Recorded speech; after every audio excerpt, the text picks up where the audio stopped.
Ladies and gentlemen, you can legally pay 0% taxes, and one of the countries that allow you to do that is Paraguay. I am Miquel Gironès. I am a permanent resident in Paraguay on my way to the passport, to the citizenship in Paraguay. Gonna get it really soon, and I will also share other videos on how to do that if you are also a permanent resident or you are in that process to getting the passport. And today we are talking about different questions that I get asked on Paraguay. About the country, we're going to talk about telephone plans, banking, minimum required stay, and different perks in Paraguay, real estate, the best restaurants, read tweets about Paraguay. I just searched for the keyword Paraguay in my Twitter account. You can also do the same and find all the related tweets and threads on that. The first question, how much time do I need to spend in Paraguay to keep the tax residency? In reality, it's 0 days per year. Paraguay does not enforce. This is not going to track how many days you spend. So it's pretty easy to keep the tax residency, temporary, permanent tax residency. And then yes, when you move to the passport, then it's good that you spend a bit more of time in Paraguay. There are certain criteria that you need to meet to go from permanent residency to passport in Paraguay. With my team, we help with that. And one of these factors is spending some time in Paraguay. I'm going to cover it more in another video. Do I need to hire an immigration expert or agency to move my tax residency to Paraguay? Technically, you can do it on your own. That's the route you choose. Good luck and patience, because you gotta figure out where you need to go. You gotta book appointments, which has a long wait list, unless you know the people there, and you make sure that they put you first in the list. So that's the way we can ensure, for example, all your appointments in 3 consecutive days, 3 instead of several trips to Paraguay and several months. So these are the 2 choices. There's a price to pay in all decisions we make. One, it's time and money. You choose what's the percentage you give to each one of those. Paraguay, tax residency, and bank accounts. So the question was, what do I do, Miquel, with the banks? Do I need to open a Paraguayan bank account? What's the banking setup you recommend? And I answered, you can open a bank account, for example, at Itaú branch. It's a Brazilian bank. You have that branch in Paraguay, in Asunción, when you go there. Or you can keep your banks. Wise, Revolut, other fintech banks allow you to keep that bank and just change the address to Paraguay, your new address that you're gonna receive when you create your tax ID, when you have the cédula, like the ID card in Paraguay. So you can keep that bank, receive the money in there, pay 0% taxes because your tax residency is legally in Paraguay, and you can get the best of both worlds. 0% taxes in Paraguay and the facility of using an app, fintech banks. What about other banks? I've been asked, for example, Miguel, I have a bank in Singapore. Is that bank going to be happy, or they're going to block my bank account if I move to Paraguay and I change my tax residency? The answer is, it depends. You need to talk to the bank. You got to check the FAQ and just ensure that you are not doing anything against the politics of that bank. Okay, so you could keep one residency address, because some banks, they don't ask you for the tax residency address, just the residency address. You can keep the one that you have, which the bank accounts work well right now for you, and then you can check other banks, normally these fintech banks, that allow you to move it to the Paraguayan address, so you can have more diversification. Okay, the answer is check it out and ask in case of doubt before doing the move. Okay, 0% tax equations. What's the equation to pay 0% taxes in Paraguay? Because tax residency is just one of the pieces of this 0% tax lifestyle. I recommend 2. One is the LLC in the US, usually Delaware, Wyoming. I really like Wyoming because it's anonymous. You are not, your name as the owner, it's not on the public record. So it's another layer of privacy and confidentiality. And then this LLC, because it is considered a disregarded entity, it means that it does not pay taxes in the US if you are not a US citizen. Again, if you're not a US citizen. So as a non-US citizen, if that's your case, you create an LLC in the US, all the money that you invoice to clients you receive to the bank accounts in that LLC, you're gonna pay taxes in your personal level. Guess what? If you are a Paraguayan tax resident and it's 0% tax on worldwide income, voila, there you have a 0% tax equation. Another one you can do that, and I was sharing it in a thread so you can read it in detail here, is with the UK LLP. There's another video, I have another video on UK LLPs, the advantages of that. It's registered closer to Europe and the VAT and all the things. So it might be good to consider, even to have both. I also know people, some clients, that we create that structure to create a bit more even of redundancy, diversification. So some bank accounts that can be opened with the UK LLP and some bank accounts with the US LLC. So we have more banks and we have two different continents, and that's another disregarded entity because the LLP is a limited liability partnership. Partnership means two people, but has to be two physical people? No. Can be one entity, your LTD, in case you create one, and yourself. And voila, you have the combination for the LLP, and you can use the 0% tax strategy with that setup. Next question. Would you recommend Paraguay to anybody? Like, all the world should move to Paraguay? The answer is no. I usually recommend Paraguay for nomads, for business owners that are making money online, that are non-US citizens, and then they are making less than $250,000 a year net profit. Okay, money in your pocket. Why? Because if you're making more than that, the security you're gonna find in other more neutral and more prepared, the infrastructure, banking, and the regulations of, for example, the Caribbean, of Singapore, of Dubai, of other places in the world, even going to Oceania, for example, going to Vanuatu, that's another island, another place you can check if you have a good net worth, you have over 7 figures, 8 figures on net worth. That's the places we are considering with my clients. We are also considering trusts in Belize, in Singapore, different places. You can even create irrevocable trusts in the US. You can create a lot of shell companies, etc. Other structures for over 250K a year net profit or 7-8 figures in net worth. Paraguay, we can assume it, ladies and gentlemen, it's not a first world country right now. It's not, okay? The infrastructure, the level of corruption, it's very, very accessible. With little money, you can get access to government, you can get access to pretty much anything you want. You just need the right context and the right information, people introducing you to the right people, and voila, you don't need huge amounts of money to access whatever you need in Paraguay. That makes it less secure.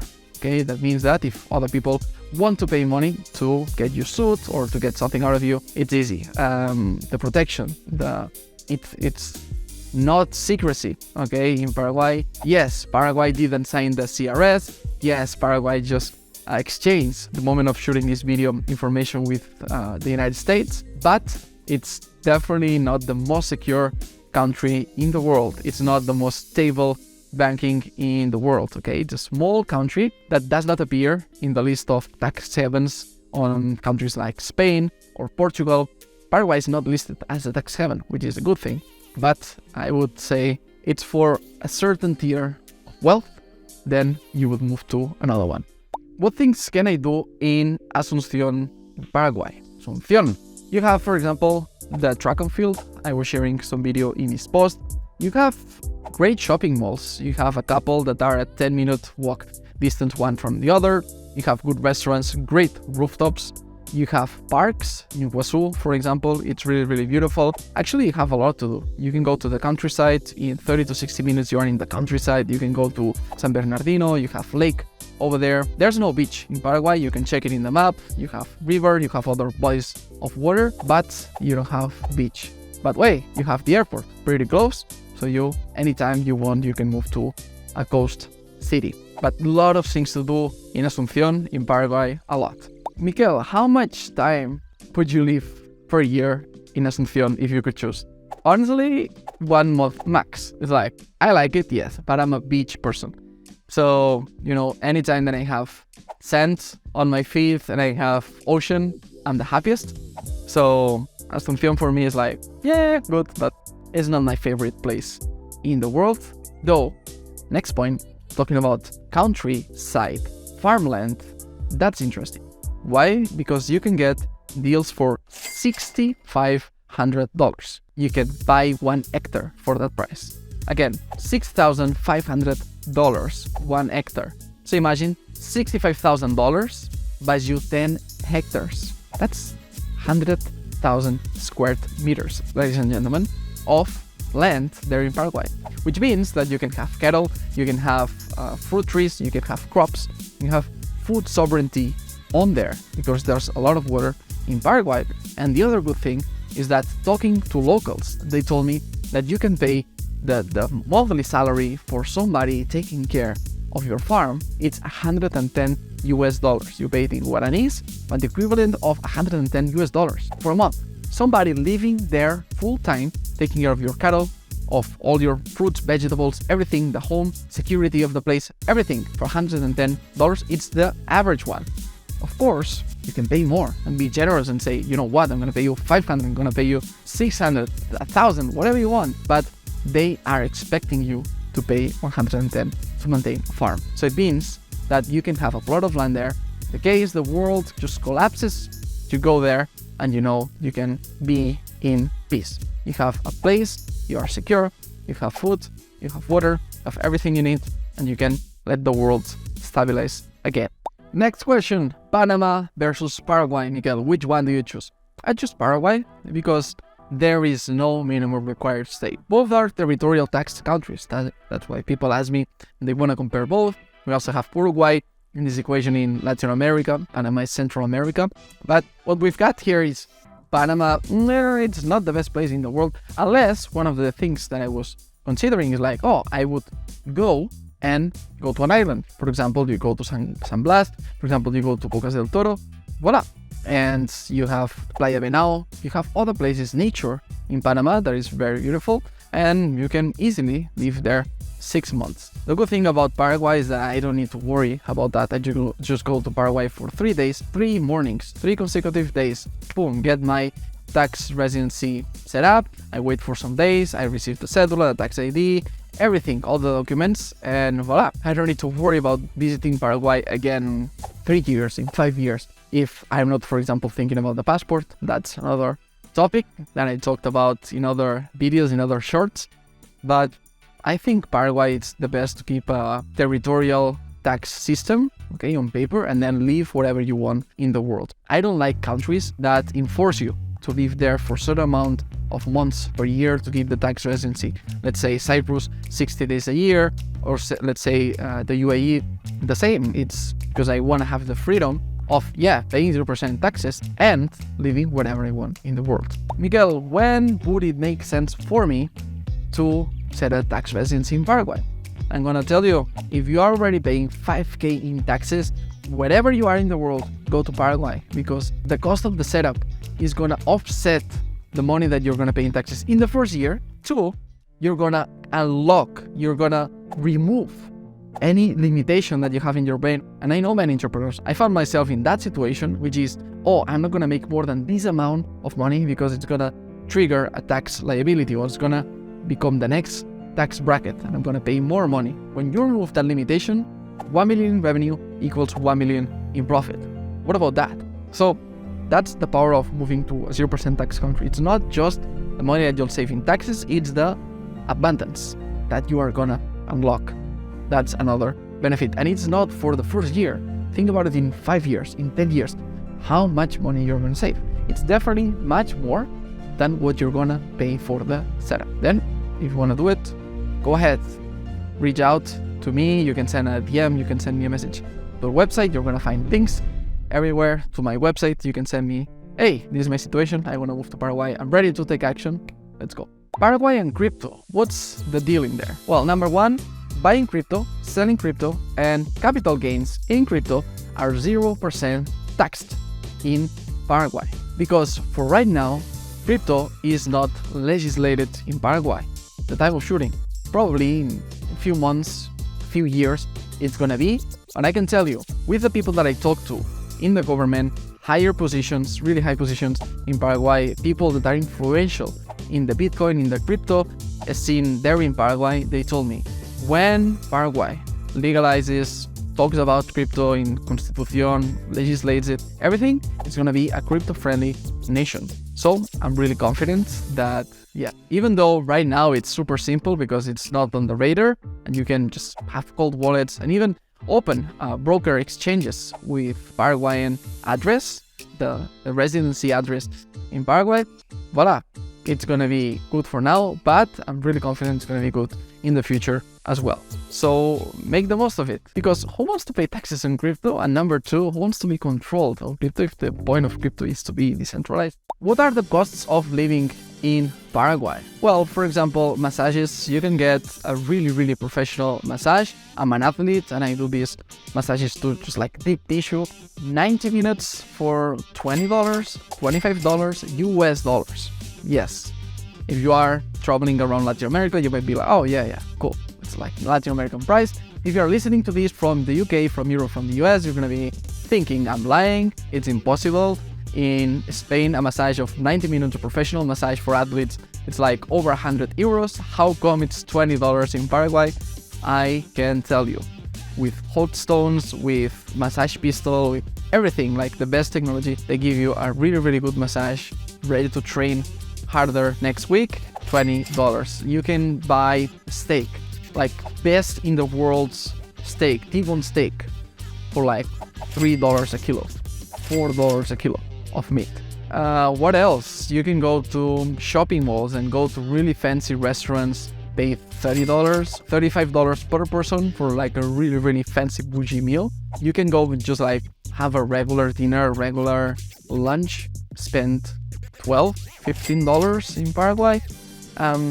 Asunción, the parks are free, and there are really good parks in there. New is really beautiful. You can run a lot there. The track and field is free. So if you are an athlete or you are a runner, track and field, you can go there anytime. And yeah, pretty much it. The meat is cheaper than the vegetables there. I paid more for a pack of 400 grams of peas than a kilo of meat. So yeah, if you're a meat eater, you're gonna love Paraguay. If you are vegetarian or vegan, you might want to go to Asia, or just like know that in Paraguay it's not the cheapest country in the world for vegetables, but who cares, because you make a lot of money and you don't pay taxes in Paraguay. So you can spend millions of dollars in vegetables if you want. My 5 favorite restaurants in Asunción, Paraguay. In no specific order. Number 1, Pez de Mar Dulce is a sophisticated place. Number 2, you have Maurice de Talleyrand, however you pronounce it. Another top echelon one. Number 3, El Café de Acá. It's a cozy vintage cafe with traditional food. Number 4, we have Kaiseki, excellent sushi. In there, I recommend you the premium board and Gitano Rooftop.